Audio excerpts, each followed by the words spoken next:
Bien, merci à toutes et à tous.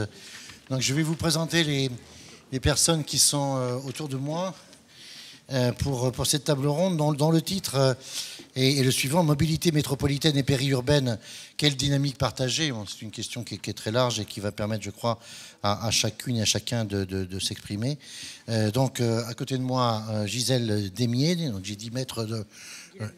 Guylaine, pourquoi j'ai mis, pardon, Guylaine Démier, maître de conférence à l'université Bordeaux-Montaigne, comme on dit maintenant, et qu'on a eu coutume d'appeler Bordeaux 3 à une époque. Et donc, vous suivez entre autres la question du forum urbain, et vous êtes un institut d'aménagement. Voilà. Donc, monsieur le maire de Saint-Médard-en-Jalles, Jacques Mangon, vice-président de Bordeaux Métropole et conseiller départemental de la Gironde, Pedro Ortiz, qu'on a eu la chance d'entendre tout à l'heure. Madame, pardon, on ne m'a pas donné votre nom, mais vous êtes la traductrice et l'interprète pour traduire consécutivement. Vous êtes Madame Madame Graham, merci. Monsieur, je cherche votre prénom, Jonathan Fink, vice-président de l'Université de Portland et directeur du Global Institute for Technology. For Sustainability, voilà, merci. Et puis, alors, de ce côté-ci de la scène, Étienne Lemay, qu'on a déjà vu et entendu tout à l'heure intervenir. Et puis, le représentant de la FNAUT, qui est la Fédération nationale des associations d'usagers de transport. Vous êtes monsieur Alain Roux, et vice-président de la FNAUT Aquitaine. Et puis, juste à côté, François de Fleurian, ingénieur en transport et urbaniste. Vous représentez la revue Transport Urbain. Et tout à l'heure, vous allez nous montrer, je crois, quelques images. On va commencer par Madame Démier. Vous avez quelques slides, comme on dit, quelques diapositives à montrer au public, en fait, pour essayer de recontextualiser, en quelque sorte, Saint-Médard dans l'espace, de manière un peu plus large. C'est une autre vision, j'allais dire, que la vision de notre ami Ortiz. Je crois que ça s'enchaîne, d'ailleurs, en quelque sorte. Voilà. Merci beaucoup. Je fais avec celui-ci, oui. Donc, je remercie d'abord Monsieur Ortiz pour cette présentation très, très intéressante, très, très, très dense et très, très complexe. Alors, Monsieur Ortiz a abordé la question des échelles, justement, lorsqu'on s'intéresse à la mise en service d'une infrastructure de transport, notamment collective, un tramway. Eh bien, il ne faut pas s'intéresser uniquement aux espaces qui sont à proximité immédiate de cette infrastructure, mais peut-être adopter une échelle un peu plus large. Et donc moi, je voulais revenir un peu sur les travaux que j'avais réalisés jusqu'ici en compagnie d'autres chercheurs de l'Université de Bordeaux. Donc, mes travaux de recherche portent sur les mobilités dans les territoires peu denses. Et donc, j'aborde la question des mobilités du point de vue de la mobilité justement durable. Et la question générale que je me pose, c'est comment faire pour en fait, réduire le nombre de déplacements quotidiens des individus. Donc, lorsqu'une infrastructure de transport comme celle de la ligne D intervient voilà, dans la métropole, donc je m'interroge sur les impacts et les effets que celle-ci pourrait avoir au sein de cet espace très large. Alors, M. Ortiz, tout à l'heure, considérait que l'influence de Bordeaux pouvait aller jusqu'au Verdon. Alors, c'était presque ça, mais en fait, je voulais recadrer par rapport aux données qu'on connaît un peu plus concrètement. Alors, je suis désolée, la carte ne rentre pas forcément très bien dans les slides, mais ce que je voulais représenter, c'était à la fois une carte sur la croissance de la population qu'on observe. Alors, je ne sais plus, voilà, c'est plutôt ici. Je suis désolée, il y a énormément de points. En fait, les points verts, ce sont les constructions des logements en 10 ans, entre 1999 et 2009, l'évolution de construction de logements. Et surtout, lorsqu'on va vers des couleurs plutôt marron, on est dans des taux de croissance de population assez élevés. Donc, ce que l'on observe au-delà de Saint-Médard, c'est que après Saint-Médard, il y a Lacanau et puis il y a aussi le Porge. Mais ces deux communes, on peut dire, n'attirent pas les mêmes types de population, puisque à Lacanau, on est sur des communes avec des revenus plutôt élevés, entre guillemets, et puis au Porge, on va plutôt attirer. On a constaté, parce qu'on a fait un travail de terrain aussi avec les étudiants de l'Institut d'urbanisme l'an passé là-dessus, que la croissance démographique, elle est plutôt liée à des ménages avec enfants, donc qui recherchent des terrains avec espace, etc. Donc le positionnement du Porge et de Saint-Médard par rapport et de Lacanau par rapport à Saint-Médard vient, et cette croissance démographique va venir congestionner un peu justement cet espace de Saint-Médard. Donc la question que je me posais justement, c'est si on amène cette ligne de tram jusqu'à Saint-Médard-en-Jalles, est-ce qu'elle va contribuer justement à permettre à ces personnes-là qui sont localisées quasiment au niveau de l'océan à se déplacer mieux? La question que je me pose en fait, lorsqu'on amène une infrastructure de tramway dans un espace, c'est à qui cette infrastructure va-t-elle servir? Cette infrastructure, elle va servir bien évidemment à améliorer les déplacements, il va y avoir du report modal, mais le problème qui se pose, c'est le temps de transport que cette infrastructure va permettre d'améliorer ou pas. Donc on suppose qu'avec un tramway qui relie donc le centre de Bordeaux à Saint-Médard avec 35 minutes de temps de déplacement, et sachant que les plus hauts revenus en termes économiques, parce que j'ai une approche moi plutôt d'économiste, en termes d'économiste, sachant que les plus hauts revenus ont une valeur du temps beaucoup plus élevée que les bas revenus, on suppose que les personnes les plus attractives de cette infrastructure de transport seraient plutôt les ménages les moins aisés, qui auraient du mal à dépenser et à engager d'énormes dépenses dans l'entretien de leur voiture ou les dépenses en carburant. Donc, est-ce que cette infrastructure de transport va servir véritablement à répondre aux attentes de l'ensemble des habitants autour de Saint-Médard, jusqu'à Lacanau, au Porge ou à Salonne, par exemple, et dans quel sens aussi se font ces déplacements? Est-ce que ces déplacements de ces personnes-là, est-ce que ces personnes vont travailler dans le centre-ville de Bordeaux? Est-ce que ces personnes travaillent plutôt sur Mérignac, ou par exemple sur Salonne, où on a une entreprise qui génère quand même plus de, je crois, 400 emplois, il me semble. 800 même. Voilà, c'est ça, c'est 800 emplois. D'accord. C'est minimum. Voilà. Donc, bon, voilà, c'est un ensemble de questions que je me pose aujourd'hui.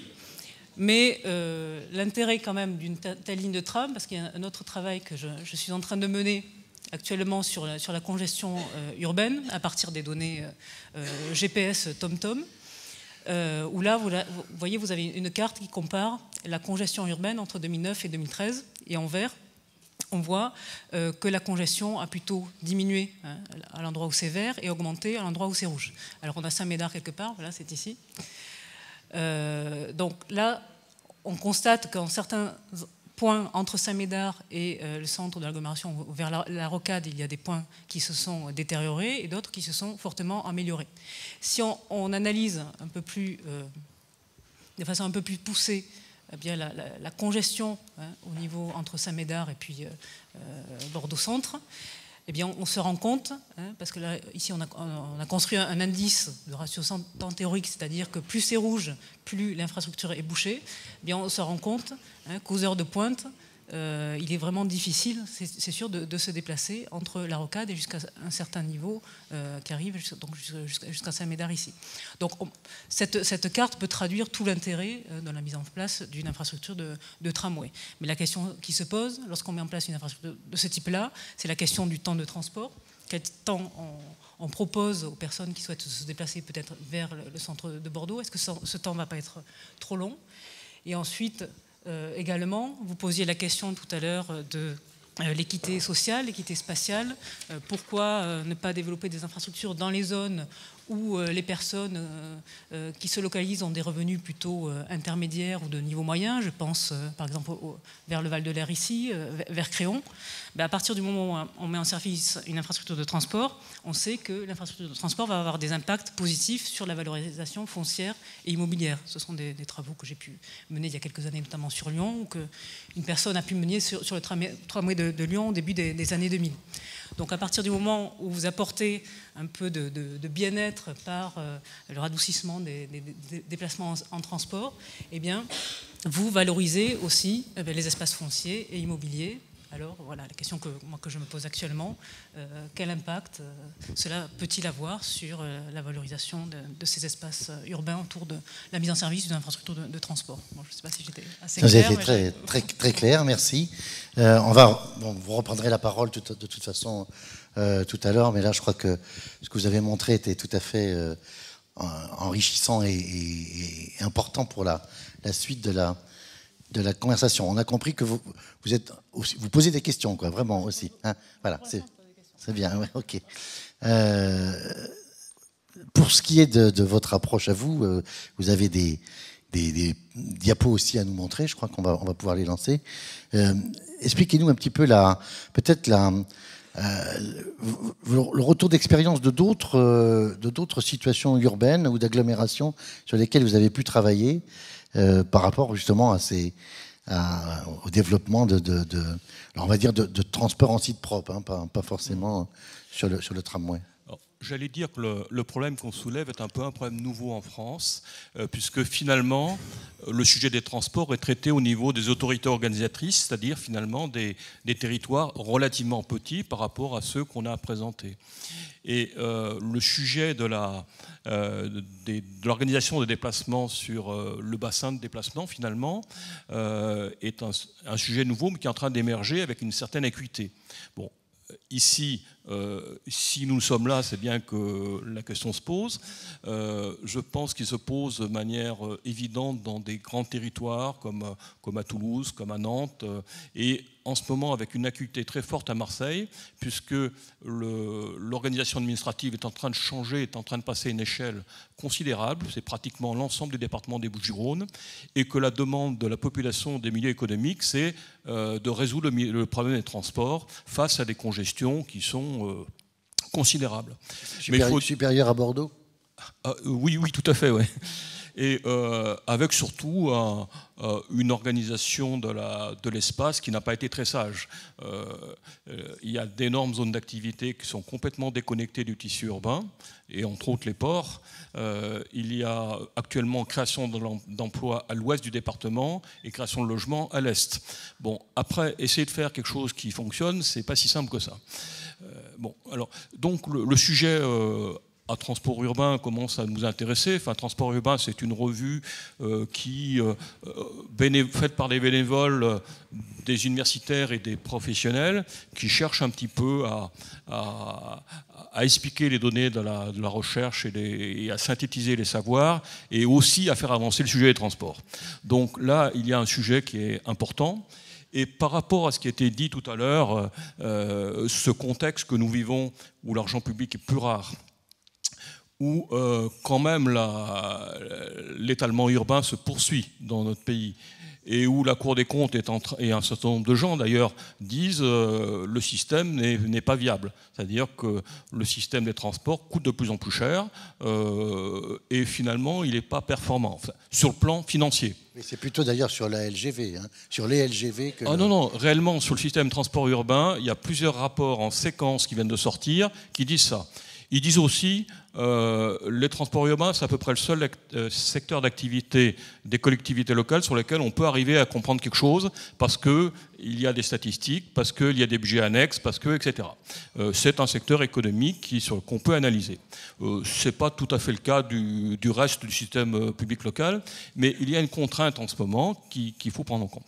Alors, ce qu'on peut dire, avant de passer vraiment à ce sujet et à mes diapos, ce qu'on peut dire, c'est que... on peut peut-être faire venir la première.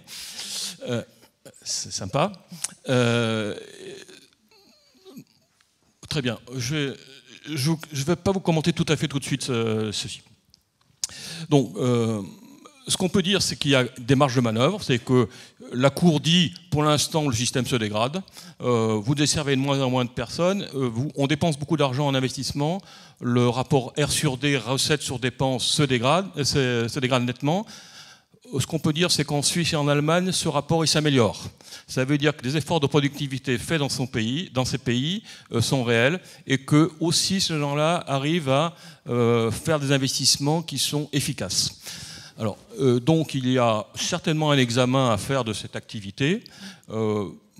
bon, d'aucuns pourraient dire que ça vaudrait le coup de le faire pour d'autres secteurs d'activité et collectivités locales, mais ce n'est pas notre sujet.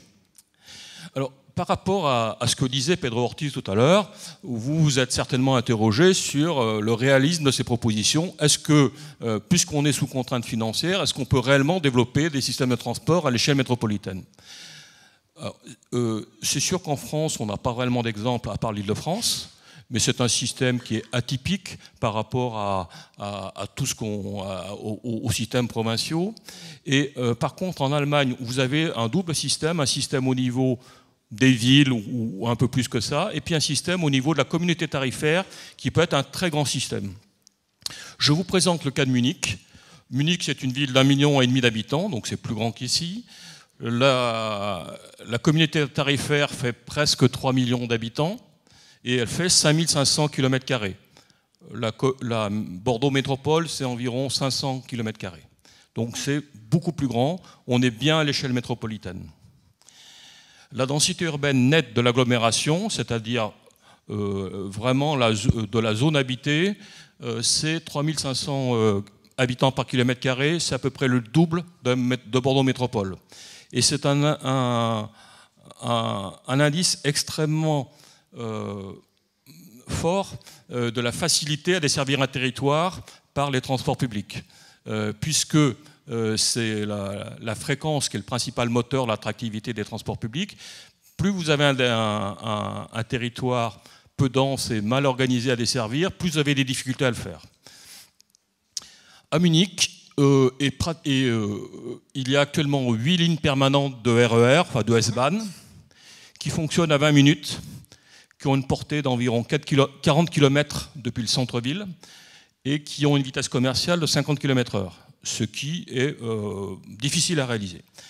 Il y a 6 lignes de métro, ce qui est plutôt une rareté en Allemagne parce qu'il y a très peu de métro en Allemagne, et des lignes de tramway. Les lignes de métro et de RER ont été créées à partir des Jeux Olympiques de 1972. Donc c'est quelque chose qui est un investissement qui est relativement récent et qui s'est développé dans la période récente. Les parts modales obtenues aujourd'hui à Munich et sur la communauté tarifaire sont de 21% et de 15%. 15%, c'est le meilleur chiffre qu'on ait obtenu en France, en province. Donc vous voyez que vous avez un système qui a été très déployé, qui a des résultats intéressants. Et je vous cite les parts modales vélo, puisqu'on sait que quand on a pas mal de vélos, il y a un peu moins de monde dans les transports. Et en même temps qu'il y a une politique en faveur des transports publics, vous avez une politique en faveur du vélo qui a obtenu des résultats qu'on ne trouve pas en France. 14 et 13%, ça n'existe pas en France. Diapositive suivante. Alors voilà le schéma correspondant du RER. Vous avez donc des lignes à 20 minutes qui vont tout à fait au bout du territoire suffisamment dense et qui sont en train commun dans le centre-ville. Vous avez 6 lignes qui sont en train commun et qui sont donc à 2 minutes d'intervalle et qui desservent 6 stations en séquence dans le centre-ville. Donc vous avez un système extrêmement efficace qu'on a à Munich mais qu'on retrouve à Francfort et qui est en train de se réaliser actuellement à Leipzig. Diapo suivante, s'il vous plaît. Voici une image un peu plus complexe, mais qui vous montre que quand on superpose le réseau de métro, qui est U-Bahn en bleu, le réseau de S-Bahn en vert, et puis ensuite tout un réseau de bus, on arrive à une très bonne couverture d'un territoire, avec une accessibilité excellente apportée par le réseau majeur. Là, on couvre les 5500 km². Et je vous donne un petit zoom. Diapo suivante, s'il vous plaît. La ville de Freising, qui est à 43 km de Munich, 50 000 habitants à peu près. On est dans le centre-ville. Alors, c'est un ordre de grandeur en 23 minutes. En voiture, il faut 43 minutes, enfin, quand c'est à peu près fluide, un peu plus quand ça ne l'est pas. Vous avez là un investissement quand même extrêmement attractif. Alors, c'est sûr que Munich est différent de cette région. Freising, ça fait 50 000 habitants, mais vous avez toute une série de petites villes qui sont dans cet ordre de grandeur. Quand on regarde la manière d'organiser le tissu urbain, il est certainement plus facile à desservir pour les transports. Je compte une diapo suivante, s'il vous plaît. Là, je voulais vous montrer un petit peu l'architecture proprement parlée du réseau de Munich. Vous voyez en trait plein les lignes de métro. Vous voyez en mauve, en trait fin, les lignes de tramway. Et vous voyez en gris les lignes de RER. Vous vous rendez compte que toutes ces lignes, enfin, chaque fois que c'est possible, ont des points d'échange. Autrement dit, vous n'êtes pas sur un système radial, vous êtes sur un système où vous avez des échanges possibles assez loin du centre-ville et donc des possibilités avec des transports extrêmement efficaces, je vous ai donné les fréquences tout à l'heure, de vous diffuser dans le territoire. Et ça, c'est un bel exemple d'une combinaison de réseaux ferrés qui vous donne une certaine ubiquité dans le système. Diapositive suivante. Diapositive suivante, s'il vous plaît. Ah non, pardon, la précédente alors. Bon, ça c'est la même, avec simplement la tache urbaine qui apparaît un peu plus foncée, et on se rend compte que le réseau majeur ferré irrigue l'essentiel de la tache urbaine. C'est pas toujours le cas dans les villes françaises. Enfin, Montpellier y tend. Je pense qu'on n'est pas encore tout à fait dans ce cas-là à Bordeaux. Il y a encore des secteurs de l'agglomération qui ne sont pas encore atteints par les modes lourds. Voilà. Mais ça fait partie de l'efficacité du système. Je vous ai donné la fréquence, je vous ai donné un petit peu l'étendue géographique du système, je vous ai donné les résultats obtenus en termes de part modale. Maintenant, je vais essayer de vous dire ce que ça coûte. Diapositive suivante. Alors là, c'est des tableaux de chiffres qui ne sont pas très faciles à établir parce que les données sont extrêmement dispersées. Intéressez-vous plutôt aux chiffres d'offres et de demandes annuelles. Vous vous rendez compte que vous avez environ 100 millions de kilomètres qui sont produits chaque année. L'essentiel sont produits en mode lourd, c'est-à-dire le S-Bahn, le métro, le tramway. Enfin, non, pas l'essentiel. Une grosse partie est produite en mode lourd, mais presque la moitié. Vous avez 645 millions de déplacements et 1 milliard de voyages. Bordeaux, aujourd'hui, vous avez à peu près le tiers de l'offre que vous proposez, dont beaucoup moins en mode lourd. Vous avez à peu près un peu moins de 5 millions de kilomètres en mode lourd. Et vous avez une clientèle qui doit atteindre les 100 millions, un peu plus.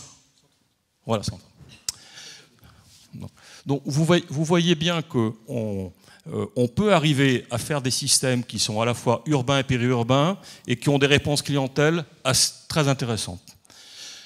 Alors, on voit aussi le rôle des modes ferrés dans le système, c'est-à-dire que le gros des voyages, tant sur le domaine urbain que sur le domaine ferré, sur le domaine interurbain, sont des voyages qui sont faits sur des modes lourds.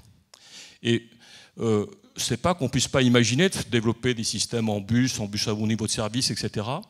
Il n'empêche que sur le plan de la performance et sur le plan économique, c'est pas une évidence que ça marche, enfin que ce soit vraiment possible. Voilà. Alors, et dernière diapositive, parce que je vous ai parlé de Munich, et comme ici, on est plutôt dans une ville tramway, vous pouvez vous poser la question de savoir s'il est possible d'utiliser d'autres modes que le train. Il y a quand même deux exemples très forts en Allemagne qui sont celui de Karlsruhe et celui de Kassel, où vous avez une desserte très importante qui est faite en tram-train.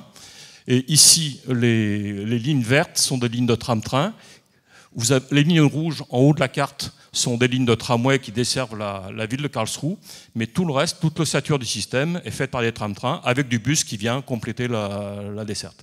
Et sur ces lignes de tram-train, on peut avoir des fréquences excellentes, du style de 1 quart d'heure par exemple, pour se retrouver pile dans le centre ensuite. Alors voilà ce que je voulais dire, c'est que par rapport... Pardon, monsieur de Florian, oui, j'en prie. L'échelle et la distance kilométrique entre le centre de Karlsruhe que l'on voit en haut de la carte et puis la ligne verte et rouge, on est de l'ordre de 30-40 km facilement. Et il y a des lignes extrêmement longues, mais là je vous ai vraiment donné un zoom sur l'architecture du système. Allez-y, je vous ai interrompu. Non, mais je crois que l'essentiel, je l'ai dit. Pardon. Alors, le R sur D, bon, en Allemagne, donc le rapport des recettes qu'apporte le réseau aux dépenses. En Allemagne, c'est un système, enfin, le R sur D augmente, comme en Suisse d'ailleurs, de manière, et ça se joue sur la productivité et puis aussi sur la réponse clientèle. Quand vous choisissez une bonne infrastructure et que vous avez du monde dedans, vous améliorez votre système. Mais ce qui est sûr, c'est que il y a une culture qui est un petit peu différente en Allemagne. En gros, sur Munich-Ville, l'autorité organisatrice est peu présente, c'est-à-dire qu'il n'y a pas une administration qui vient contrôler et qui vient dire voilà ce que je veux. Il y a une régie industrielle qui fabrique du transport, dont le souci est que ça se fabrique au meilleur prix. Et elle est alimentée par les services excédentaires que sont les services d'eau ou les services d'énergie, qui sont également des services en régie. Donc on a une certaine puissance d'organisation de la ville qui répartit ses moyens très différemment. Et surtout, contrairement à nos systèmes très administratifs, où finalement, quand on passe une DSP, quand on désigne un exploitant, on lui dit « vous allez faire telle chose, dites-moi votre prix », mais il n'a pas cette logique qui est « j'essaie d'améliorer mon système au mieux et de proposer des investissements qui vont… » Par rapport aux interrogations de la Cour des comptes dont je parlais tout à l'heure, il y a un vaste chantier. Par rapport à la desserte périurbaine qu'il faut désormais organiser, j'ai essayé de vous montrer qu'il y a des gens qui arrivaient à s'en tirer. Et dans le tableau que je vous ai montré, il est clair que les kilomètres qu'on fait dans le périurbain sont des kilomètres moins intéressants que les kilomètres qu'on fait en urbain. Dans l'urbain, évidemment, quand vous remplissez vos trams, l'efficacité économique est au maximum. Quand vous commencez à imaginer de projeter des modes de transport lourds vers l'extérieur, ils sont moins intéressants sur le plan économique. J'ai voulu vous montrer que dans le cas de Munich, on arrive, et dans le cas de bien des villes allemandes ou suisses, on arrive à des optimums, même si de temps en temps, il y a des réglages qui sont nécessaires. Simplement, il y a eu des efforts de productivité réguliers qui ont été faits. Il y a aussi un soin apporté au sujet des recettes. Les recettes en France commerciales sur les transports n'augmentent pas au rythme de l'inflation et n'augmentent pas au niveau des services nouveaux qui sont proposés. Donc il y a, comme le dit la Cour, me semble-t-il, un vaste chantier sur le sujet, mais qui trouve toute sa pertinence dans des territoires comme celui de Bordeaux, de la métropole de Bordeaux et de son espace, et comme d'autres endroits en France. Merci beaucoup. Je vais me tourner vers Jonathan Fink. Peut-être pour que vous réagissiez, mais que vous nous donniez aussi votre vision américaine, hein, et avec la compréhension que vous avez de ces processus de dynamique urbaine ou métropolitaine. Madame va traduire en consécutif. Ok. Pardonnez-moi pour mon anglais.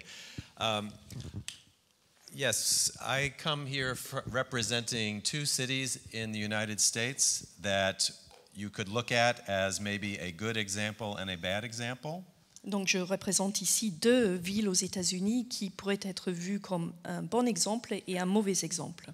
So I worked for 30 years in Phoenix, Arizona, in the desert, which is an example of sprawl.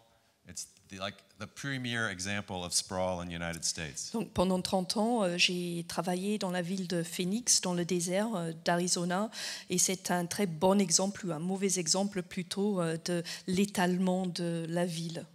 And 6 years ago, I moved to Portland in Oregon in the northwest US, which is the opposite. Portland has several unusual ingredients for the United States.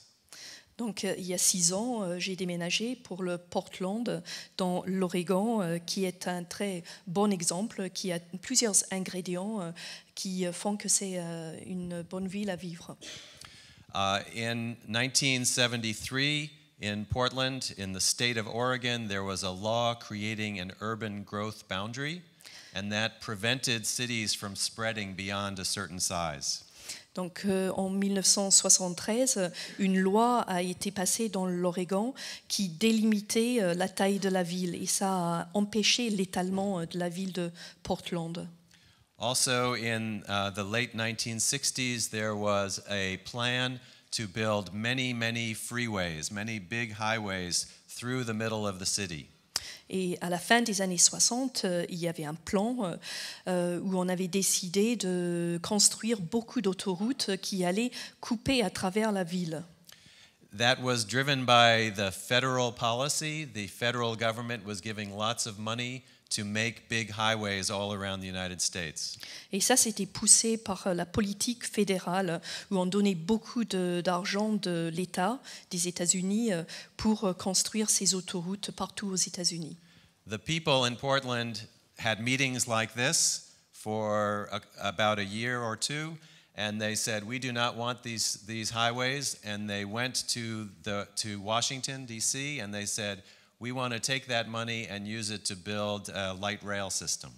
Donc les gens de Portland ont fait beaucoup de réunions, comme la réunion de ce soir, pendant 1 an ou 2, et les gens disaient c'est pas ça qu'on veut, on veut pas des autoroutes, nous on veut prendre l'argent que vous proposez pour les autoroutes et on va l'utiliser pour faire un système de tram. And the federal government said, okay, and so now we have a extensive light rail and streetcar and heavy rail system throughout our metro. Donc l'État fédéral a dit oui, d'accord, a donné l'argent et donc maintenant on a un système mixte de trams et de réseaux ferrés légers et lourds. In Phoenix, in 2007, they had no rail at all, but they started to build one, mainly because of the university in the city had 2 campuses and wanted to connect them, and also the downtown did not really exist. There was not much downtown, and the people thought if we put in a light rail, we will get more downtown activity. Pendant ce temps-là, dans la ville de Phoenix, il n'y avait pas du tout de réseau ferré, mais la ville a décidé de construire une ligne, surtout parce qu'il y avait 2 campus pour l'université. Ils voulaient lier les 2 campus et ils voulaient également créer un centre-ville, parce qu'il n'y avait pas vraiment de centre-ville à Phoenix et aucune activité. So that is the history, but to answer your question about what is the right path for Bordeaux, I think what is important is not the infrastructure. What is important is the attitude of the people and what do the people want. So in Phoenix, the people wanted to drive cars and the government said, okay, that's fine. In Portland, the people wanted to not drive cars and they were able to get this other system. But what it meant was now, and for many years, people have moved to Portland who like that kind of system. People who like cars move to Phoenix. So people like me leave Phoenix and go to Portland. And you have to decide, what are the people of Bordeaux? What is the right system for the attitudes here? Donc, voici pour l'histoire, mais pour répondre à la question, justement, quelle est la bonne voie pour Bordeaux? Eh bien, ça ne dépend pas, à mon avis, de l'infrastructure, ça dépend du peuple, que veulent les gens. Et en fait, à Phoenix, les gens voulaient continuer à se déplacer en voiture, alors qu'à Portland, ils ont pris l'autre choix. Donc, les gens qui aiment conduire des voitures, ils vont vivre à Phoenix. Ceux qui ne veulent pas, eh bien, comme moi, ils déménagent, ils vont vers le Portland. And my last point to your comment at the beginning about how long does it take to commute, if it takes 35 minutes or 45 minutes, many people in Portland commute. I take the bus every day. And I would much rather spend 35 minutes on the bus doing email and listening to music than 20 minutes in the car stuck in traffic yelling at the person next to me. Donc, pour répondre à la question qui a été posée tout à l'heure sur l'importance du temps qu'on passe dans les déplacements, tout est relatif. Moi, je me déplace en bus et je préfère passer 35 minutes en bus à répondre à mes emails, à écouter de la musique, que 20 minutes seulement en voiture où je suis dans des embouteillages pendant 20 minutes. Je précise, I have to precise that there are something like 4,000 miles between Phoenix and Portland, no? 4000 kilomètres 4000 miles, non? 4000 miles, non. Moins 2000? 2000. 2000, voilà. But also the size, just for context, Phoenix has about 5 million people. Portland Metro has about 2 million people. Oui, c'est ça, Phoenix, 5 millions donc Arizona, hein, c'est vraiment là. Voilà. Phoenix is huge. Ouais, voilà, très très grande ville et Portland, donc au nord-ouest. Vous voulez dire quelque chose? Allez-y. Oui, par rapport à la gestion des temps de transport, justement, certaines personnes vont choisir de passer un peu plus de temps dans les transports collectifs, le train, le tramway, mais à condition que ces infrastructures de transport soient bien aménagées pour leur permettre soit de travailler, soit de se détendre, etc. C'est ce qu'on observe beaucoup en Suisse, je crois. On appelle ça les navetteurs intensifs, qui préfèrent aller se localiser très loin du centre des villes, passer plus de 2 heures dans les transports, aller-retour quasiment, mais s'ils ont le temps de travailler dans ces transports, si ça leur donne le temps de travailler ou de se détendre, et à condition que ces transports-là soient bien aménagés, alors oui, on peut considérer qu'un temps de transport long est acceptable.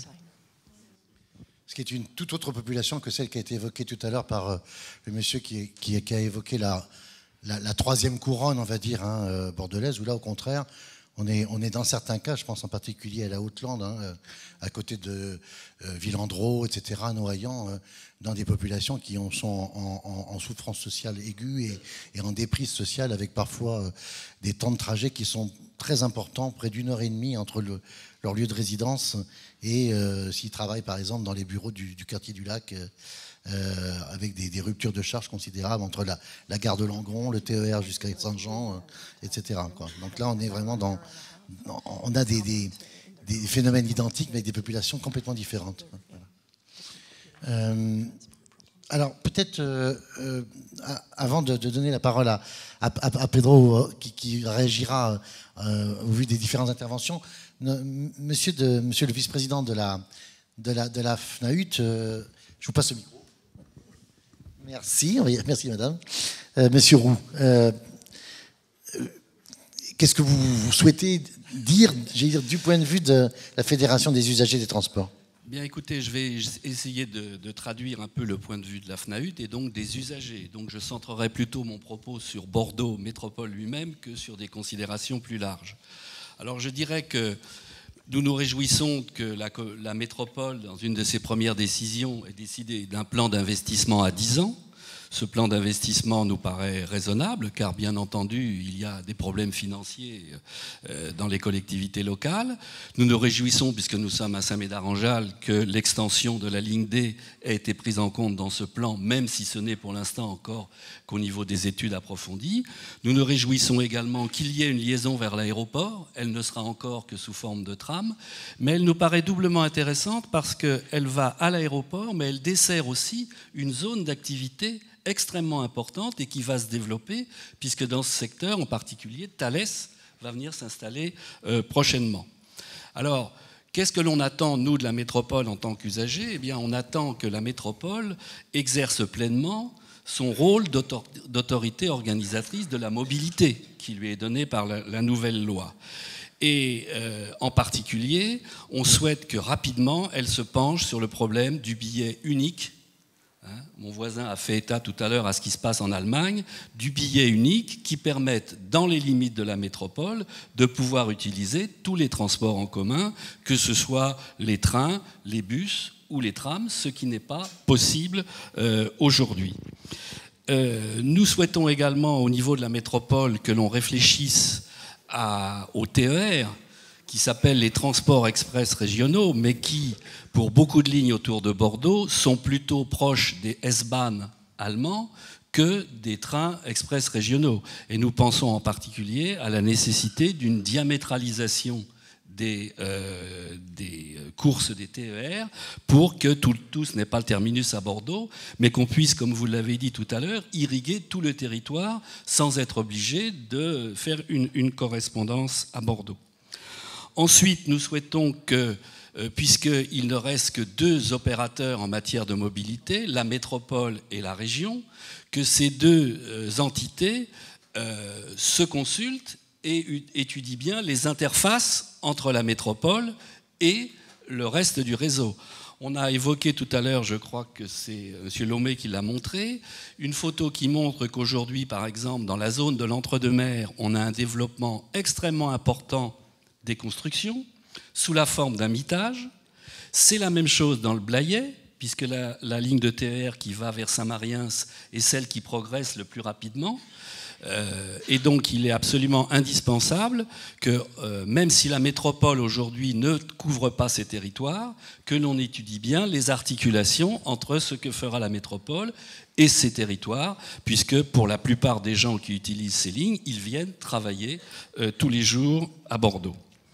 Enfin, la dernière chose qui nous paraît importante, c'est que puisque le TGV va arriver en juillet 2017, on prenne bien en compte au niveau de la gare Saint-Jean la nécessité d'avoir une offre de transport public qui corresponde aux nouveaux arrivants à cette gare TGV. Et c'est vrai qu'aujourd'hui, quand on regarde ce qui se prépare à Belsier, où a priori pas grand-chose n'est fait pour les transports publics, c'est quelque chose qui nous inquiète. Voilà les points qui nous préoccupent en tant qu'usagers au niveau de la métropole. Merci. Étienne, non, pas de réaction sur ce qui vient de se dire? Pas particulièrement. Pedro Ortiz, vous avez eu là maintenant avec l'échange avec la salle tout à l'heure, dans un premier temps, puis dans les interventions, les images que Madame Desmier, les diapositives qu'elle nous a montrées, est-ce que ça vous conforte dans votre compréhension des choses? En vous écoutant tout à l'heure, je pensais à François Hacher. Vous connaissez, je pense, François Hacher, qui a évoqué ce concept de métapole. C'est-à-dire cette notion où François Hacher expliquait que finalement, il y avait des interstices et des espaces dans une non-continuité territoriale absolue au sein des métropoles, hein, et qu'il y avait quelque part des lieux qui étaient des lieux non pas de vide, hein, mais des lieux qui rejoignent encore sans doute votre notion d'interstice ou d'espace interstitiel. Est-ce que vous pensez que ce que vous avez entendu va dans le sens de votre diagnostic? Non.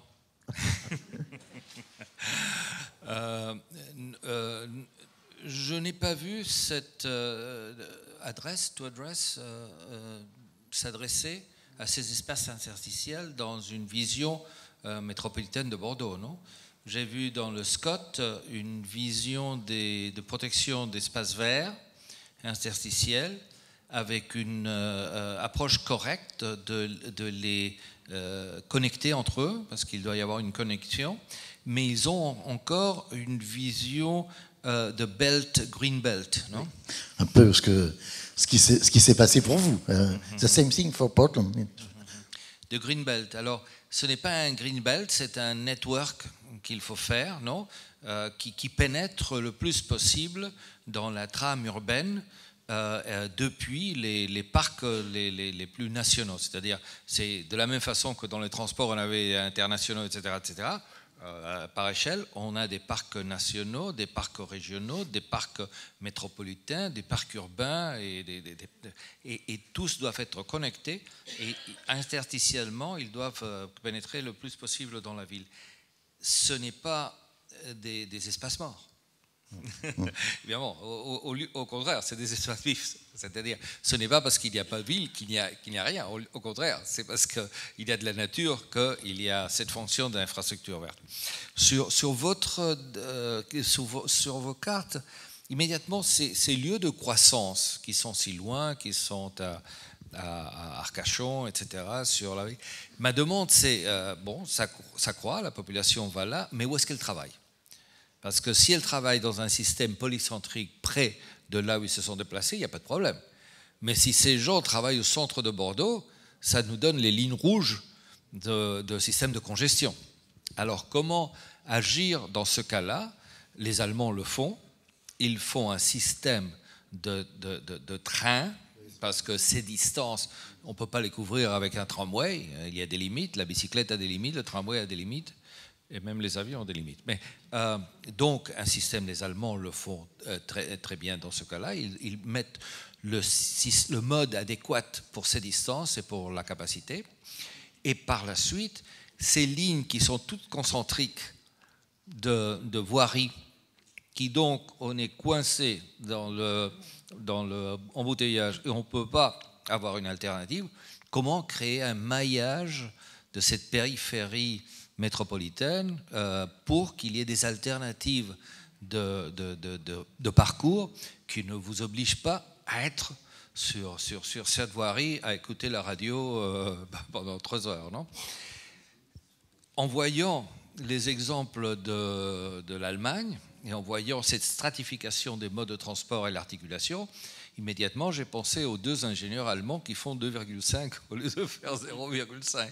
Donc il faut comprendre ce système de stratification multiple d'une métropole qui ne peut pas être branchée sur un seul système, parce qu'un seul système, ça vous donne des limites en dessous et en dessus, et non pas la diversité nécessaire. Non ?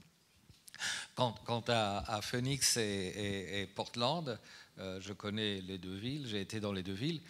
C'est comme si en Europe on disait écoutez, si vous n'aimez pas Munich, allez vivre à Bordeaux, ou si vous n'aimez pas Bordeaux, allez vivre. C'est un système tellement américain, la mobilité, the American mobility, no? That you live in Boston, then in Seattle, then in Miami, and so on and so on. That is unthinkable in the European context. So we have to improve our real cities to make them work, because we are not thinking of looking for the city that we like. We want to like the city where we live, no? Je précise qu'à Saint-Médard-en-Jalles, on ne va pas vivre à Bordeaux. Hein. Enfin, vous savez, il y a la différence quand même. Hein. C'est bien. Guylaine, vous voulez dire quelques mots ? Non ? Non ? Oui, éventuellement. Sur cette nécessité de relier presque les parallèles entre elles par des lignes droites qui seraient perpendiculaires et qui permettraient que les pièces se déplacent sur l'échiquier avec plus de mobilité. En fait, c'est ça l'idée. Oui, je rejoins tout à fait ce que vous avez présenté, ce que vous dites ici. Il faut observer aussi vers où se déplacent ces personnes qui habitent près donc de l'océan, au Porge, à Lacanau. Ils ne vont pas forcément, évidemment, travailler en centre-ville de Bordeaux. Là, je n'ai pas tout à fait les chiffres en tête. Je suis en fait en pleine exploration actuelle de toutes ces données-là, donc je ne peux pas vous donner des chiffres très, très, très exacts. Mais il faut aussi peut-être rajouter le fait que l'été aussi, la congestion est pire, puisque viennent se rajouter les déplacements vers les plages, aux heures de pointe. Donc là, il y a vraiment un véritable problème de congestion là, autour de Saint-Médard. Alors comment éclater les déplacements, éviter peut-être de les faire passer toujours par ce centre de Saint-Médard ? Comment repenser cette mobilité-là ? Oui, c'est toute la question qu'on se pose, mais je n'ai pas pour l'instant de réponse précise à vous apporter. Monsieur le maire, je vous passe le micro. Jacques Mangon, je crois que c'est pas pour conclure du tout, puisque maintenant il va y avoir un échange avec la salle, mais je vais vous demander peut-être d'avoir une première réaction après tout ce que j'ai entendu, y compris d'ailleurs depuis le début de la rencontre, là, puisque vous avez assisté aussi à la présentation d'Étienne Lemay, de Pedro Ortiz, et puis l'échange le premier échange avec la salle. Allez-y. Très bien. Merci. Donc, quelques mots qui sont plutôt une réaction à ce que j'ai entendu. D'abord pour dire que lorsque nous avons pensé faire ce colloque, pourquoi avons-nous voulu faire ce colloque ? Nous avons voulu ce colloque parce que trop souvent on a l'impression que ces histoires de mobilité sont vécues comme une espèce de combat de coq entre plusieurs, alors soit municipalités, soit entreprises intéressées au déplacement, et que chacun tente de tirer la couverture à lui. Mais finalement, on a l'impression, je me mets à la place du spectateur, du citoyen, du lecteur de journaux, que voilà, il n'y en a pas pour tout le monde, il faut tirer le plus fort possible pour avoir sa part du joli gâteau. Et en fait, je crois que en matière de transport, parce que les transports c'est une donnée essentielle et ça se conjugue avec l'urbanisme pour être dans les éléments principaux de la vie. Je crois que le transport est une donnée essentielle pour construire l'urbanisme et la vie. Il faut accepter de juger les choses avec des échelles différentes. Et il faut que les échelles correspondent, comme ça a été dit tout à l'heure. Il faut donc que l'échelle locale corresponde à l'échelle globale. Et il nous paraissait intéressant de confronter notre désir de Saint-Médardais, notre conviction de Saint-Médardais, selon laquelle faire venir un tramway ici à Saint-Médard en prolongeant la ligne D était un investissement cohérent et je dirais cohérent et pertinent, confronter cette conviction intime, forte, portée par les municipalités, avec fait qu'une réflexion globale, on puisse entériner ce choix. Je dis puisse parce qu'on peut toujours faire différentes lectures des événements, mais ce qui est important, c'est qu'il n'y ait pas d'incohérence. Parce que trop souvent en matière de transport, on observe des incohérences où les gens ou les décideurs que nous sommes, à un moment donné, croient décider sur le long terme, alors qu'en fait, ils prennent des décisions pour les 10 ans ou les 15 ans qui viennent, et que ces décisions prises à 15 ans, qui paraissent être des bonnes décisions à 15 ans, se révèlent être des catastrophes à 30 ans ou à 40 ans. Et on l'a vécu. On parlait du tramway ici. Il faut se souvenir qu'il y a 50 ans, il y avait un réseau de tramway dans l'agglomération extrêmement pertinent, dont on retrouve les traces un peu partout. Et que ce réseau de tramway, parce qu'il y a eu des modes dans les transports et les déplacements, a été complètement rayé de la carte, et qu'aujourd'hui, on peine à reconstituer un réseau aussi efficace. Qui avait mis 50 ans à se faire aussi. Qui avait mis 50 ans à se faire en plus. Donc je crois qu'en matière de transport, on doit vraiment se dire... On n'a pas la capacité à tout faire à un moment donné, ni à faire les investissements dans 50 ans aujourd'hui. Mais en tout cas, ce qu'on doit faire, c'est une logique de faire en sorte que ce qu'on décide aujourd'hui ne soit pas incohérent avec ce qu'on aura décidé dans 20 ans ou dans 30 ans. Ça me paraît être une nécessité absolue. Ensuite, moi, ce que je voulais dire, c'est que j'ai été très intéressé, et je suis même un archi-convaincu, de la vision qu'a développée Pedro Ortiz tout à l'heure, d'une ville qui n'est pas une ville, organisée de manière radiale, uniquement radiale, mais qui est une ville, une métropole. Notamment, ce qui fait métropole, c'est finalement que la métropole se pense, comme certains le disent en matière d'urbanisme, un peu comme une métropole archipel. C'est-à-dire qu'il y a des génies différents qui ont à s'exprimer, pas avec la même intensité. Bordeaux n'est pas Saint-Médard, Saint-Médard n'est pas Mérignac, Talence, etc. Mais chaque territoire porte une capacité de génie, une forme de génie, et pour peu qu'on soit connecté avec un système de transport pertinent qui fasse réseau avec le reste de l'agglomération, eh bien, on peut exprimer notre génie. Moi, j'ai la conviction ici, c'était dit tout à l'heure, là encore dans la présentation un peu de Pedro Ortiz, j'ai la conviction que le génie propre de Saint-Médard, c'est de mélanger d'une manière un peu nouvelle dans la métropole et un peu intriquée, une offre qui est une offre de nature, parce qu'il y a beaucoup de nature ici, et une offre aussi d'urbanité, d'un urbanisme corrélé à la nature, où l'un n'élimine pas l'autre. Mais pour que ça marche et pour qu'on puisse faire proposer ce modèle aux habitants de la métropole, chacun à eux de voir si ça leur correspond, ou s'ils préfèrent vivre au centre de Bordeaux, ou bien à Bègue, dans les nouveaux quartiers des Sécheries ou ailleurs, eh bien pour qu'ils puissent décider de tout ça, il faut qu'il y ait cette connexion, ce réseau de transport qui soit un réseau pertinent. Donc moi, ça me paraît tout à fait essentiel, et je crois que vraiment, cette vision d'une métropole en échiquier, où on n'a pas tous les mêmes atouts, mais où on se donne les moyens de les développer de manière cohérente, eh bien, c'est une vision à laquelle je crois et dans laquelle je me reconnais complètement. Je voudrais aussi dire que, par exemple, dès qu'on se met à réfléchir en essayant de réfléchir à 30 ou à 50 ans, il y a des choses qu'on comprend différemment.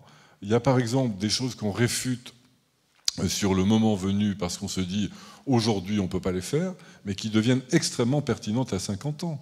On a bien vu, par exemple, je le dis parce que je sais qu'il y a certains de ces défenseurs qui sont dans la salle, mais je le pense vraiment, on a bien vu que si on se place avec 20, 30 ou 50 ans de décalage, il y a la question de la liaison entre la zone de Saint-Médard et puis le littoral, c'est une question essentielle. Que la liaison que certains défendent aujourd'hui de Bordeaux-Lacanau, aujourd'hui on n'a pas les moyens de Bordeaux-Lacanau et de Saint-Médard-Lacanau avec un système ferroviaire, on n'a pas les moyens de se la payer certes, mais en tout cas aujourd'hui peut-être, mais dans 30 ans on voit bien que ce sera d'une pertinence extrême et que ça permettra de relier une métropole à une agglomération plus petite. Et que ce qu'on doit faire ici à Saint-Médard, ça ne doit pas être incohérent avec cette perspective-là, qui sera une perspective de demain ou d'après-demain. Et je le dis parce que je pense vraiment ça. Je ne défends pas ça aujourd'hui parce que je pense qu'aujourd'hui on n'a pas les moyens de le faire, mais je pense que demain on doit vraiment intégrer ça. Et je voudrais dire aussi que on voit bien que lorsque on a présenté notre perspective d'accélérer autant que faire se pouvait la poursuite de la ligne D vers Saint-Médard, dès qu'on en a parlé avec les maires et les municipalités voisines du Médoc, on a eu tout de suite un intérêt évident à pousser notre projet. parce que les maires du Médoc, on n'a pas besoin de les convaincre longtemps qu'on vit une même situation et qu'on a partie liée. Ce n'est pas parce qu'on est d'un côté et de l'autre de la frontière administrative de la métropole qu'on ne partage pas des intérêts évidents. Et en termes de mobilité, la question des portes de la métropole est une question absolument essentiellissime qu'on doit traiter. Et je ne sais pas si on aura un jour la rationalité d'un ingénieur allemand plus un ingénieur allemand, ça fait 2,5, et si on arrivera à être aussi rationnel que les Allemands le sont, mais c'est quand même un modèle quand on voit ces cartes, c'est absolument étonnant, l'efficacité du système, et pourtant, en termes de richesse, au moment où ils l'ont construit, ils n'étaient pas dans une richesse forcément supérieure à la nôtre. Donc voilà. Alors ça, c'est voilà, quelques-unes des réflexions que je fais. Je n'ai pas voulu faire trop le local de l'étape et me lancer dans un plaidoyer pro domo trop fort, mais s'il y a des questions, je peux le faire sans problème. Merci beaucoup. Je pense qu'on va justement donner la parole à la salle et Antoine Auger qui souhaite prendre la... Qui piaffe. Je croyais que tu t'appelais maintenant Antoine Piaf. Je n'ai pas compris. J'avais pas compris que tu avais convolé en juste noces avec Edith, mais bon. Voilà. Merci, cher Jean, de me donner la parole. Moi, je voudrais m'adresser à Mr. Finks et en même temps aux élus et aux responsables qui sont là sur un point qui m'a attiré quand vous avez parlé de Portland. Vous avez dit qu'en 1960 ou à peu près, ou 73, je ne sais plus, une loi a décidé de geler le territoire pour ne pas que ça s'étende à l'infini. Ça me paraît effectivement une bonne façon de maîtriser le territoire et éviter le mitage. OK ? Mais le problème, me semble-t-il, pour appliquer la même chose ici, ça va être un double problème. Et pour avoir du courage politique, pour un problème, c'est difficile. Pour deux, c'est très difficile. Pourquoi ? Parce que dans la situation actuelle, avec la crise économique, avec des salaires qui stagnent, voire qui baissent, pourquoi les gens vont habiter à 30 km ? Parce que le terrain est trop cher sur la métropole. Donc comment on peut, d'une part, geler le territoire à construire et en même temps faire en sorte que les gens de conditions modestes ne peuvent plus habiter sur la métropole. Et ça veut dire quoi ? Comment on sort de là ? Voilà ma question qui s'adresse donc à plusieurs personnes sur scène. Jonathan Fink, you want to answer first?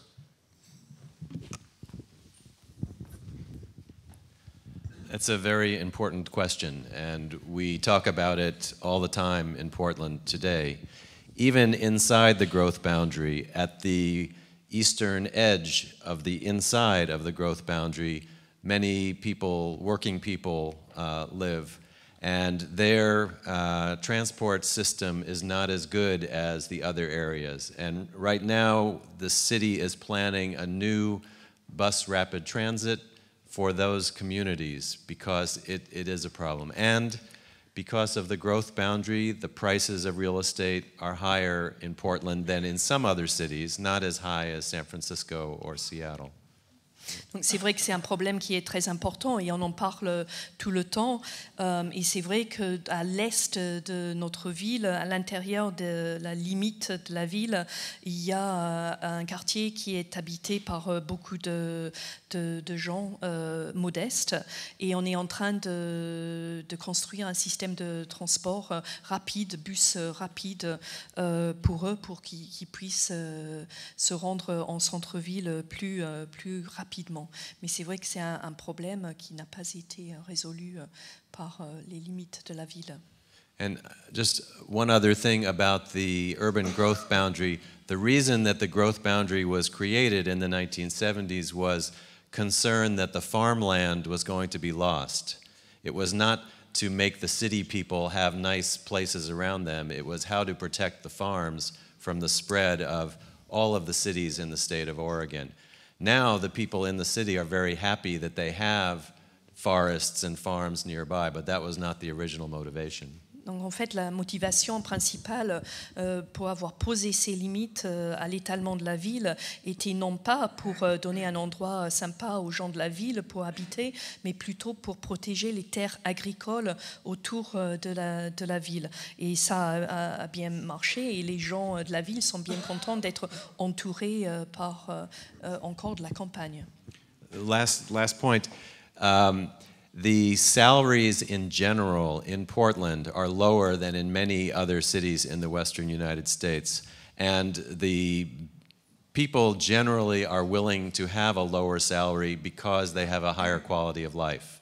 It's a trade-off that people make very consciously. Donc en fait, les salaires à Portland sont plus bas que dans le reste de l'ouest des États-Unis, mais les gens en général sont prêts à faire cette concession pour avoir une meilleure qualité de vie. Pedro, non. Pour prolonger la question d'Antoine Auger, peut-être vous voulez dire quelques mots.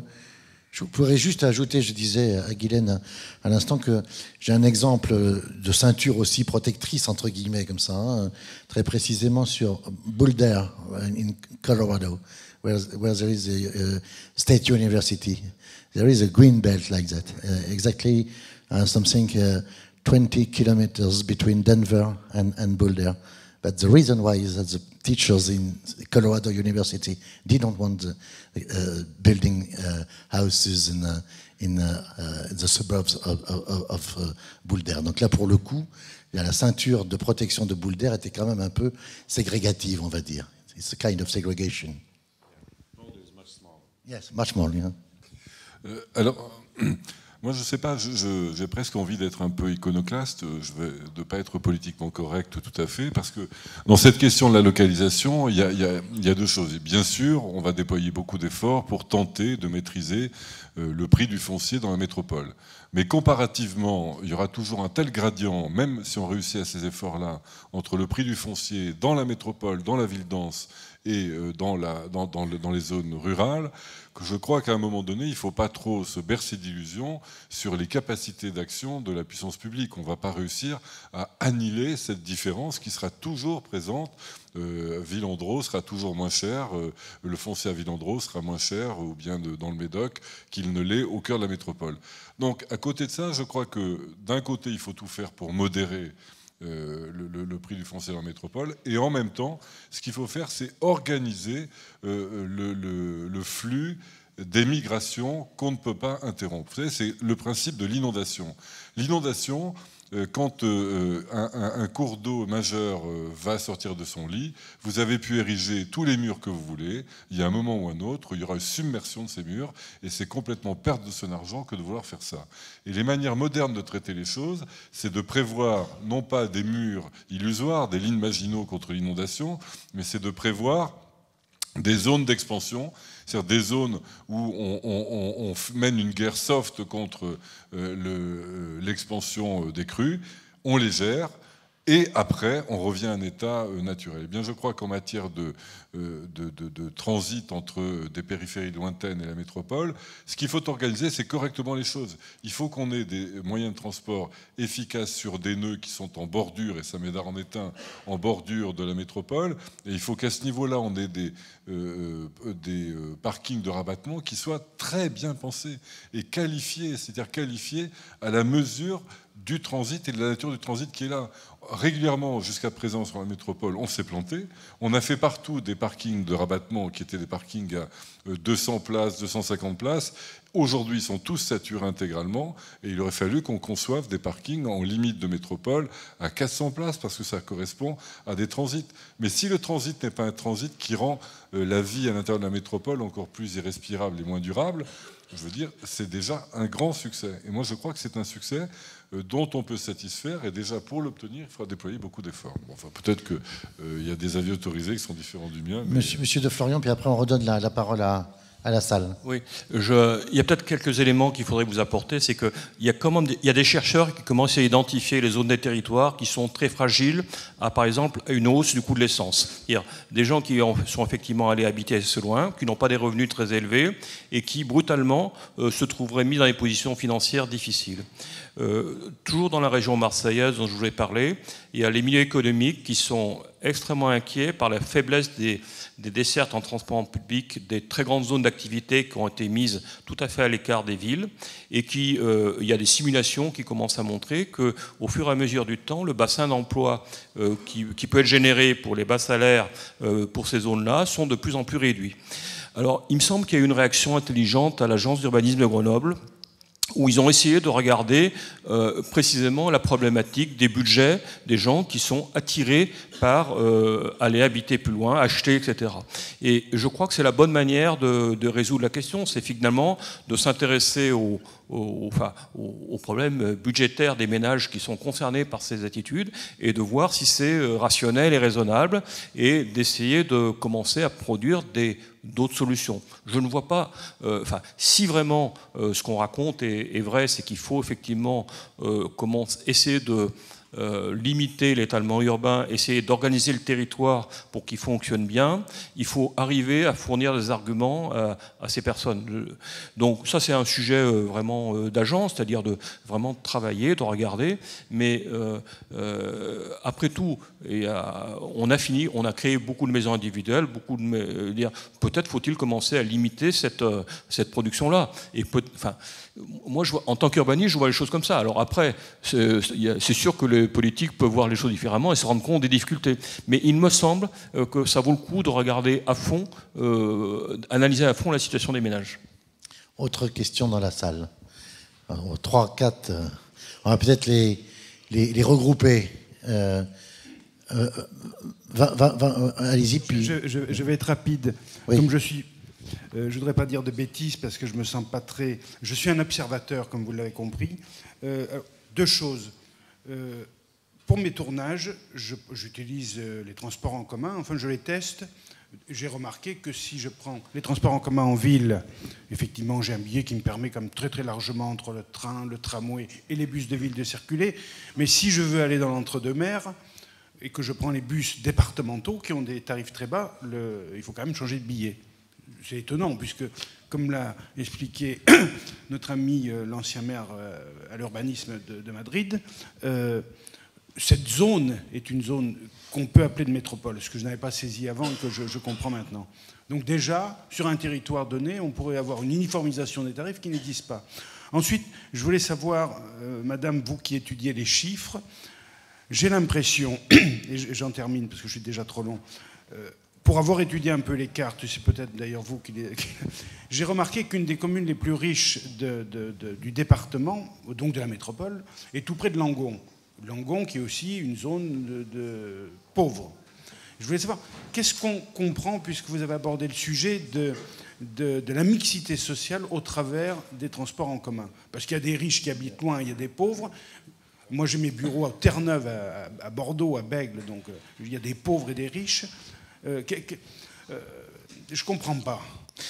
Alors on va les chiffres qui pourraient nous permettre... D'accord. On va prendre plusieurs questions à la suite. Valentin mixité sociale. J'ai compris. Oui. Valentin Chevalier, derrière.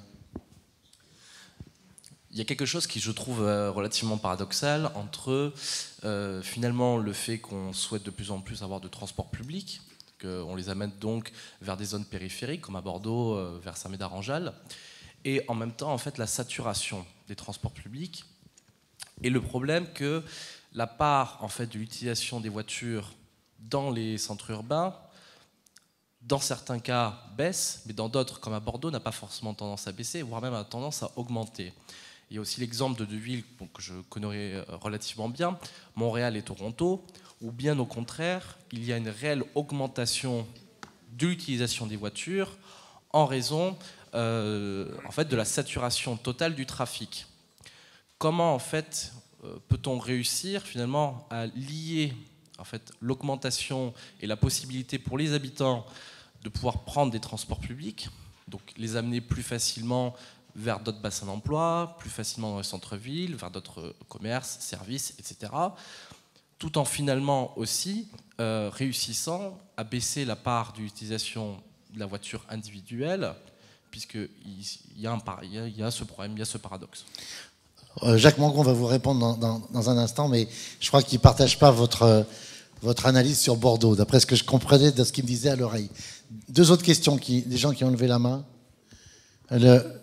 Donc monsieur en bleu, puis madame qui a réagi tout à l'heure sur l'entreprise à Salonne. Oui, madame. Le monsieur en bleu, là. Merci. Ouais. Ce monsieur en bleu? C'est pas le même bleu. Ouais. Enfin bon, mais allez-y. Oui, donc je voulais juste savoir, toujours dans l'idée de la saturation des réseaux de transport en commun, comment faire pour en fait trancher, voilà, on va faire une ligne radiale, la ligne D, ou encore la ligne de bus à haut niveau de service de Saint-Médard à la gare.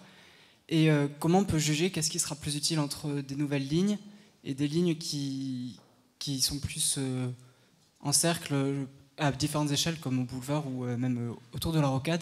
Il y a des réflexions qui sont faites et je me demande, au niveau financier et au niveau de la demande, comment juger le plus utile. D'accord. Donc la mixité, le rapport transport en commun et véhicule automobile individuel, et puis le choix finalement du bon tracé. J'ai une remarque pour ajouter au débat, pour éclairer le débat, et j'ai une question à M. Fink. La remarque, c'est que les questions de planification stratégique et de réflexion sur l'urbanisme, elles ne sont pas simplement le fait de la métropole bordelaise, dans la mesure où depuis 7-8 ans, la majorité des territoires, on va dire périurbains, ruraux, le Médoc, la Haute-Gironde, le Libournais, le Sud-Gironde, le bassin d'Arcachon, tous ces territoires-là sont tous lancés dans des réflexions de type schéma de cohérence territoriale, dans lequel il se pose des problèmes et des préoccupations de formes urbaines, de densité dans des petits villages. Et on va dire que le parangon de la forme du pavillonnaire, de la petite maison individuelle, même dans ces villages-là, il commence à être rediscuté à tel point qu'on a du R+2, R+3, où on imagine des lotissements qui sont assez originaux. Ça, c'est pour fermer la parenthèse, pour dire que tous les territoires en France sont... Bon, il y a une loi qui est passée, loi SRU, il y a plusieurs dispositifs législatifs pour renvoyer à monsieur qui parlait de la question de la loi de l'Oregon. Il y a des dispositifs législatifs en France, alors qui se mettent plus ou moins bien en œuvre, mais il y a quand même ça. Et la question? Et la question, j'ai trouvé moi très intéressant le témoignage de Portland sur les gens qui ont demandé à l'État fédéral de dire on veut utiliser les sous différemment. Mais c'est qui ces gens-là? C'est qui? C'est des citoyens, c'est des fonctionnaires éclairés, c'est des politiques éclairés, parce qu'il me semble que dans cette affaire, les habitants qui ont aussi, ou les habitants, les usagers, les gens qui se déplacent, on parle beaucoup d'eux peut-être à leur place aussi, je me demande si est-ce que c'est un modèle de démocratie participative ou est-ce que c'est un modèle de démocratie représentative qui a été suffisamment éclairé. Voilà. Ouais, sachant que la comparaison entre le système américain et le système français est absolument impossible, hein, étant entendu qu'il suffit de lire Tocqueville pour comprendre qu'aux États-Unis, on vote pour tout le temps, surtout, avec des systèmes de votation permanents. Hein, voilà. Just after a last question, and you will answer to Mr. Madame. Bah, écoutez, Madame. Excusez-moi. Bah, j'attends qu'il arrive. Vous voulez que je vienne vous le porter? Je l'ai, sinon. Bah, je peux me descendre si vous voulez, chère Madame.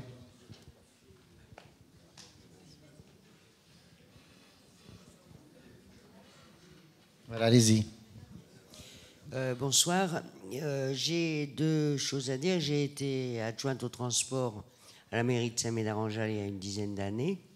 J'avais déjà proposé un projet à cette époque de cantinole, de tram-train de Bordeaux à Lacanau par l'ex 215. Je m'aperçois que 10 ans après, on commence à envisager la chose. Il me semble que la municipalité a changé entre-temps. Hein. Oui, mais à l'époque, quand elle était dans l'opposition, elle était contre quand même. D'accord, mais je précise pour que tout le monde est bien. C'est pour que vos histoires soient complètes. Voilà. Je sous-titre, si vous voulez. Oui, mais c'est gentil de sous-titrer. En prie. La deuxième chose que je voulais dire, c'est qu'alors qu'on a besoin de logements sur notre commune, on est sur le schéma de dire on va amener les gens jusqu'à la périphérie de Saint-Médard-en-Jalles, c'est-à-dire on va faire des parkings à 400 places, à 401. Comme le seul constructeur de parking, jusqu'à preuve du contraire, c'est Vinci, je veux dire, c'est cool pour lui. Mais ceci étant dit, ça ne fait rien, parce qu'on n'a pas l'argent pour faire des logements sur Saint-Médard, puisqu'on n'a encore pas atteint les 30% de logements sociaux, mais on va trouver l'argent pour faire des parkings à 400 places en périphérie de Saint-Médard. Moi, je trouve ça un peu surprenant. Vous avez terminé? Oui, j'ai terminé. Merci, madame. Je vous en prie, alors, monsieur. Donc, alors dernière question du paquet, là.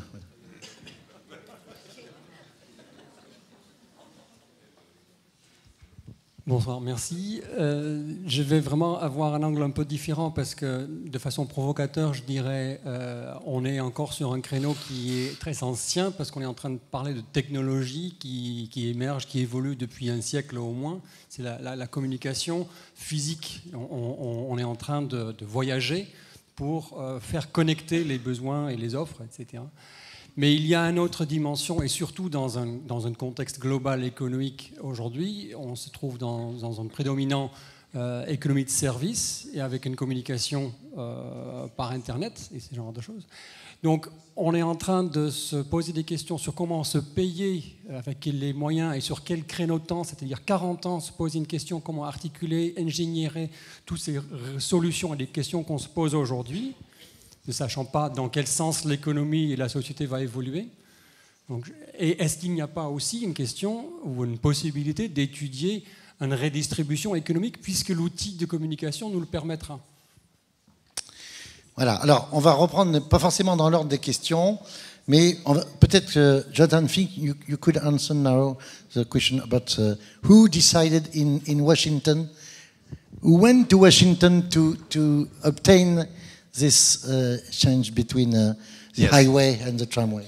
Yes, it was the people in the neighborhoods were very active and very passionate. And in Oregon now and in the 1970s, the people had close relations with their elected officials, and there was a lot of back and forth.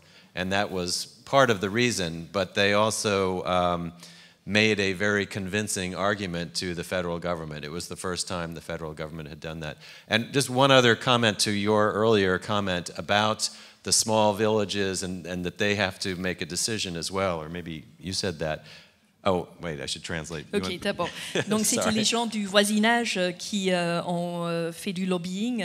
Ils étaient très actifs, très passionnés par la question. Et maintenant, et comme dans les années 70, en fait, les gens de la ville de Portland étaient très proches de leurs élus qui étaient assez facilement convaincus par leur argumentation. Mais c'était la première fois qu'ils avaient décidé de redéployer des fonds vers un autre projet.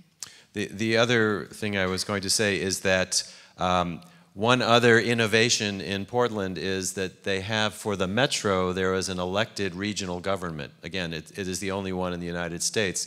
So the small towns as well as the big city all participate in those decisions. If you did not have that, the growth boundary would not work. Donc une autre différence, peut-être du point de vue des villages autour du métropole de Portland, et une autre innovation, donc, c'est qu'il y a un gouvernement régional qui prend ces décisions-là, et si ce n'était pas le cas, eh bien, on n'aurait pas pu mettre en place les limites de la ville dont on parlait tout à l'heure. Par les élus de la région, de toute la région.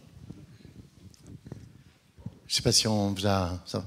Merci. Alors, peut-être Étienne Lemay, puis Jacques Mangon, qui me disait tout à l'heure à l'oreille pendant la question de Valentin Chevalier, sur cette question quand même très importante du report de la voiture au tramway.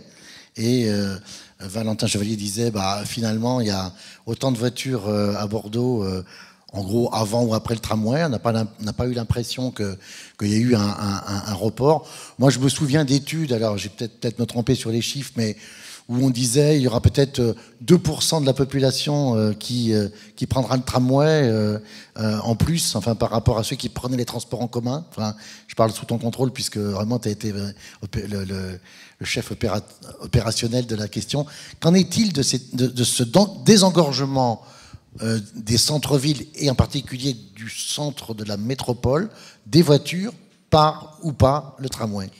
Oui, en fait, moi j'ai apporté ma modeste contribution. Il y a des tas de personnes comme Michel ici qui sont vraiment à l'origine du projet de tramway, de ce formidable succès pour l'agglomération bordelaise. Les chiffres que j'ai en tête, moi, c'est que pour la zone vraiment centrale, c'est-à-dire ce qui est compris dans les cours et jusqu'au boulevard à peu près, la hausse de l'utilisation non seulement des transports collectifs, mais le retour à la marche à pied et surtout du vélo a considérablement réduit l'usage de la voiture. C'est-à-dire que, comme tu le disais, Pedro, en fait, les gens ont toujours une motorisation très élevée parce qu'on a besoin d'avoir une voiture pour se déplacer le week-end ou pour peut-être faire d'autres choses, même si ça baisse, je crois, en centre-ville. Mais Guylaine, tu pourras peut-être nous contredire.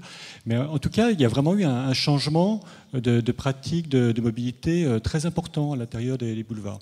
Après, ce qui se passe, c'est que après, quand tu es entre les boulevards et puis la rocade, il y a eu un changement, mais moins fort. Et puis au-delà de la rocade, il n'y a pas eu de changement du tout. Au contraire, il y a eu cet étalement urbain qui est venu et les gens marchent de moins en moins. Lorsqu'on a eu les résultats des dernières enquêtes ménages, une des leçons, c'était de dire que les gens, en fait, la pratique de la marche, c'est pas dérisoire, ça. La pratique de la marche dans les territoires périurbains et ruraux avait très fortement décru. C'est-à-dire que alors que les gamins allaient à bicyclette ou à pied jusqu'aux écoles et que les gens, les adultes, faisaient de temps en temps de la marche à pied, maintenant c'est fini. Tous les gamins à voiture à l'école, on arrive le matin, qu'on arrive le soir chez soi en voiture, on repart en voiture, etc.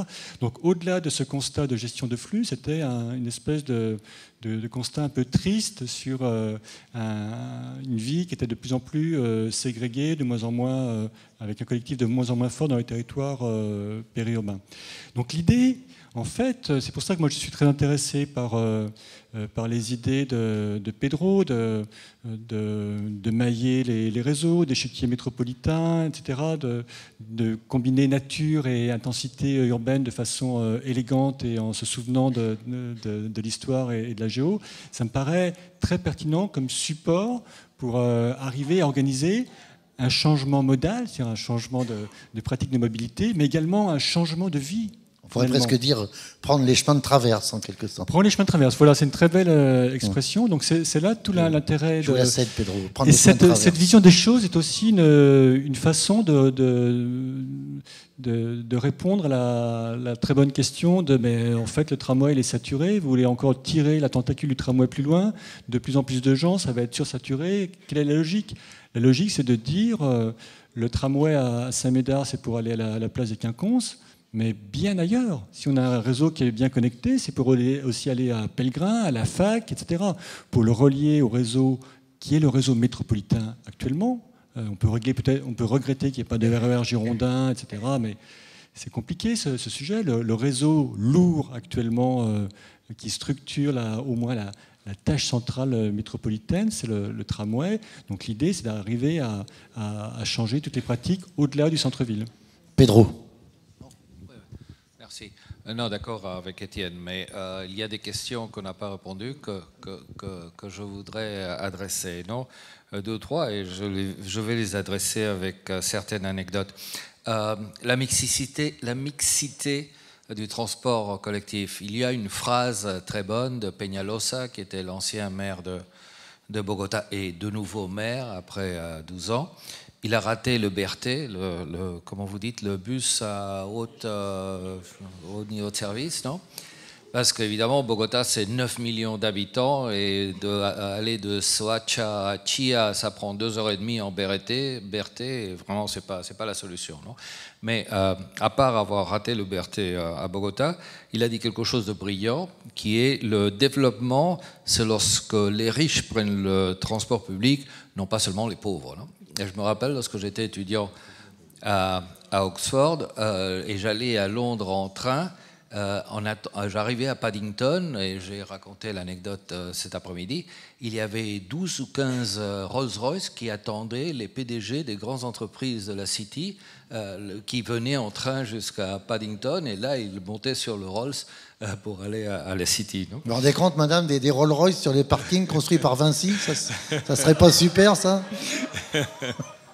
Non, les Rolls-Royce n'ont pas besoin de parking parce qu'ils ont le chauffeur, non? Donc c'est Pardon. pas un problème. Non, voilà, ils vont pas sur les parkings, ces salauds là. Salauds de riches. Pardon.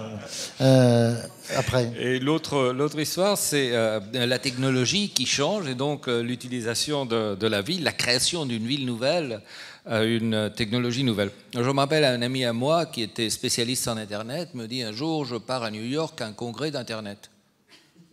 Je dis mais si c'est Internet, pourquoi vous ne le faites pas par Internet? Il me dit non, il faut se voir, il faut traiter les choses directement, non? Donc, et je me rappelle aussi l'anecdote de lorsque le téléphone au siècle dernier a été créé, tout le monde a dit il va pas falloir se déplacer parce qu'on va résoudre tout par téléphone.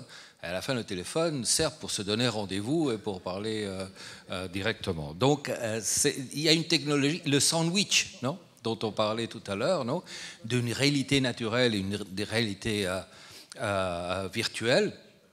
Et là où, comme j'ai dit, les villes, nous, c'est le jambon. Alors, peut-être qu'on ne veut pas un sandwich en jambon, peut-être qu'on veut un sandwich en fromage, non? Mais la décision de passer du jambon au fromage n'est pas une décision des techniciens. C'est une décision du bottom-up, c'est de la population qui décide s'il y a une priorité économique, une priorité. Si nous voulons utiliser notre pouvoir de technicien pour forcer un changement dans la ville, qui est dans notre vision idéologique, mais qui peut ne pas être celle de la population, la volonté de changement de la population doit s'exprimer à travers de la politique, comme j'ai dit auparavant, avec efficacité économique versus justice sociale, etc.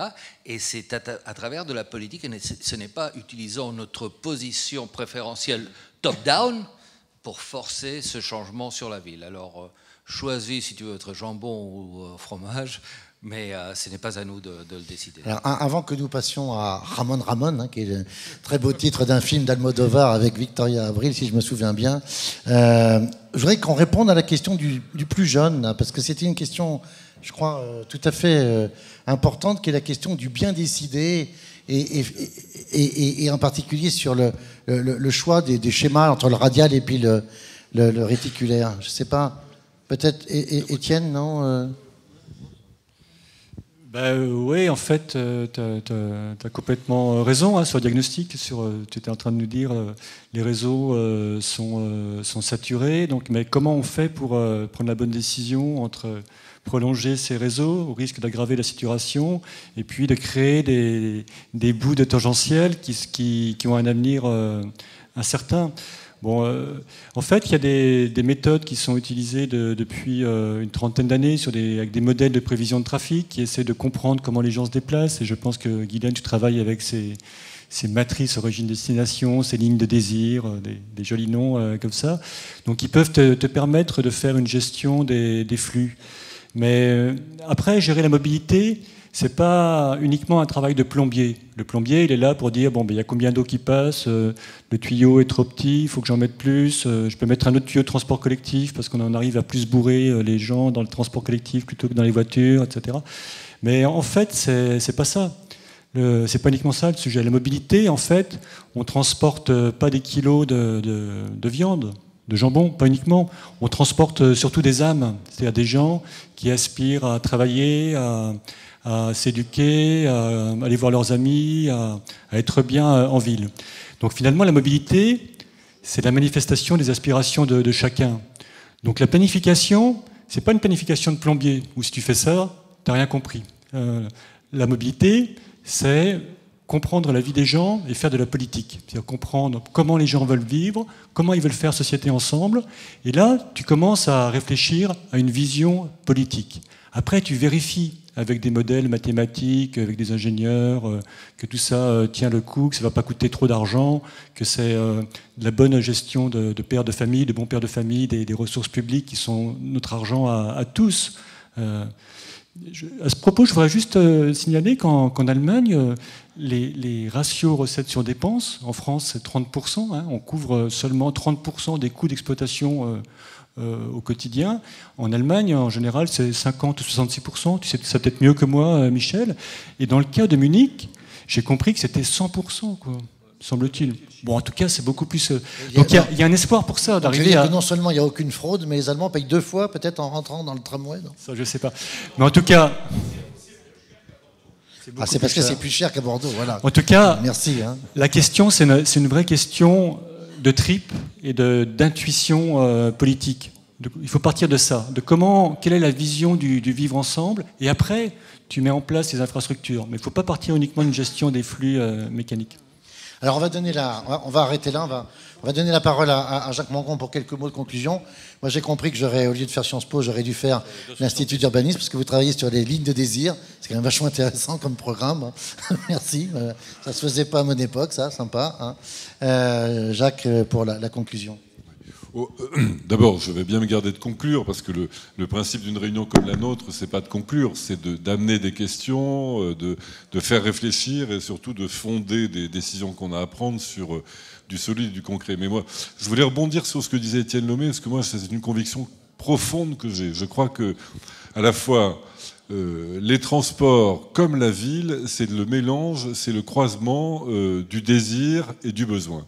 Et c'est parce qu'on doit analyser la ville sous l'angle du désir des gens et sous l'angle difficile à appréhender, parce que le désir des gens, c'est une notion tout à fait subtile et sensible, mais du désir des gens et de leurs besoins, c'est en croisant tout ça et en faisant naître une espèce de maïotique positive qu'on arrive vraiment, je pense, à créer une métropole et à créer la métropole multipolaire organisée à la façon d'un échiquier dont on a parlé dans tout l'après-midi. Et quelque part, alors vous me pardonnerez parce que je vais pendant 1 minute ou 30 secondes parler en tant que maire de Saint-Médard, et je vais parler d'une manière totalement immodeste et provocatrice. Mais je voudrais, en fait, je crois qu'un bon projet urbain, quand on a une ville périphérique comme la nôtre, c'est de donner l'occasion aux habitants de Bordeaux de profiter de nos richesses. Alors je dis ça d'une manière un peu caricaturale, mais c'est pour illustrer la vision d'une métropole réussie. Une métropole réussie, c'est une métropole qui permet à tous les génies qui la composent, les génies du lieu qui la composent, de s'exprimer et d'être accessible à tous les habitants de la métropole. Et donc en termes de mobilité, c'est une nécessité qu'on a devant nous. Bon, moi j'ai la conviction, c'est pas un scoop, et nous avons la conviction au sein de la municipalité que le système cohérent, efficace et nécessaire pour desservir Saint-Médard, c'est la poursuite de la ligne D, mais le débat peut continuer à être ouvert, et l'intérêt de la mobilité, c'est comme l'urbanité, c'est qu'on finit jamais à mettre un point final à la question. Voilà. Merci à tous en tout cas. Merci. Pour cette belle après-midi. Donc on a compris que l'idée de cette ligne D, hein, c'est pas la diagonale du fou, hein, pour rester dans la métaphore de l'échiquier. Hein. Je crois qu'il y a un pot maintenant, hein, voilà. Donc je sais pas où il est servi, juste derrière, voilà. Bonne soirée à tout le monde et merci pour votre attention.